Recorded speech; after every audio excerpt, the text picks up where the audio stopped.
আলোচনা করব ওয়ারাকার আফসোস শুনে রাসূল কি বললেন। এই ধরনের ইসলামিক প্রশ্ন এবং উত্তর আপনাদের সঙ্গে শেয়ার করব। 1 নম্বর প্রশ্ন হচ্ছে,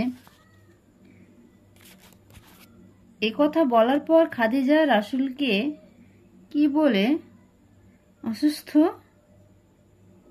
করলেন। উত্তর, কোনো ভয় করবেন না, আপনি ধৈর্য ধরুন, আল্লাহ কখনোই আপনাকে অপমান করবেন না, কেননা আপনি আত্মীয় স্বজনদের সঙ্গে সুসম্পর্ক রক্ষা করে চলেন, অভাবগ্রস্ত অভাব মোচনের চেষ্টা করেন, অসহায়দের আশ্রয় দান করেন, মেহমানদের আদর যত্ন করেন, ঋণগ্রস্তদের ঋণের দায় মোচনে সাহায্য করেন। অবশ্যই আল্লাহ আপনাকে অপদস্থ করবেন না। 2 নম্বর প্রশ্ন, রাসূলকে নিয়ে খাদিজা কার নিকটে যান। উত্তর, নিজের চাচাতো ভাই ওয়ারাকা বিন নওফল বিন আসাদ বিন আব্দুল উজ্জার নিকট যান। 3 নম্বর প্রশ্ন, জাহেলিয়াতের আমলে ওয়ারাকা কোন ধর্মের অনুসারী ছিলেন। উত্তর, খ্রিস্টান ধর্মের।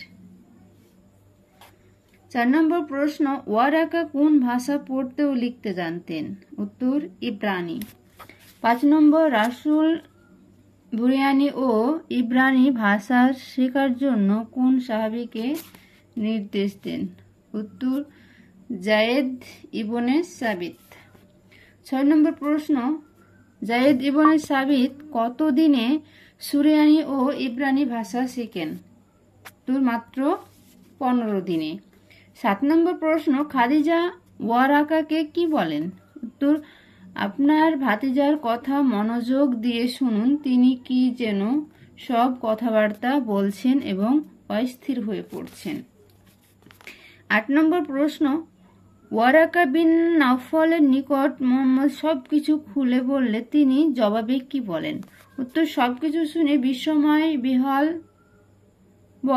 কণ্ঠে ওয়ারাকা বলে উঠলেন, ইনি তো সেই নামুস যিনি হযরত মুসা আলাইহিস সালাম এর নিকটে এসেছিলেন। 9 নম্বর প্রশ্ন, ওয়ারাকার আফসোস কি ছিল। উত্তর, হায় আফসোস, যেদিন আপনার নিজের গোত্রের ও জাতির লোকেরা আপনার উপর নানাভাবে জুলুম অত্যাচার করবে, আপনাকে দেশ থেকে বহিষ্কার করবে, সেদিন যদি আমি সামর্থ্যবান ও জীবিত থাকতাম।